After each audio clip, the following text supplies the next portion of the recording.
with just a lump of clay, like this.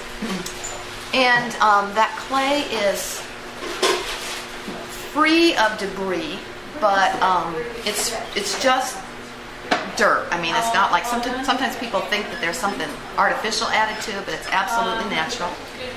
And we put that hunk of clay on this wheel, and using water in our hands, we try to hold that clay in place so that all of the molecules inside that clay get lined up and are ready to work under your hands. That's called centering. And that's a really tricky part. It's not something you can do visually, it's something you feel as a potter. You can feel when the clay goes into center. It takes some time to learn that. Once you get the clay in the center, then you can work with it and it'll always stay symmetrical because it's centered. So if I open it up, the walls will be the same, they'll be even. If I lift it up, the walls will be even.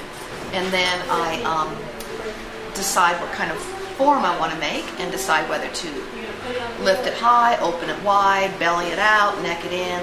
You know, from then on, it's basically shaping and making your form match what you have in your mind. Pottery primarily is functional. So by that I mean you can do something with it, as opposed to a picture on a wall or a piece of sculpture or something that it's just art for its own sake. It's beautiful and you can look at it and enjoy it, but pottery, when it's functional, you can also use it. Most of the work is with water and your hands and different places on your body where you can anchor your hands so that you don't slip. But really, you could make pottery without fancy tools or go out and buy a bunch of things. You need the wheel, your hands, water, a sponge, and you know, if you're lucky, you can get a few extra tools that will help you along the way. Like we have some. This is called a rib, and that helps to clean off your pot, and also helps to make a little curve in your pot. This is called a wooden scraper, where you can make a little cleaner edge at the bottom.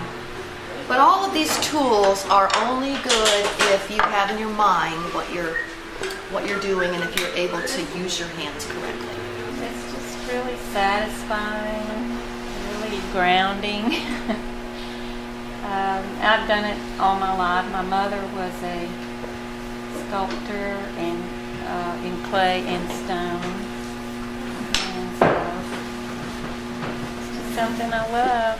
And this is a great place to come and do it because they give you a lot of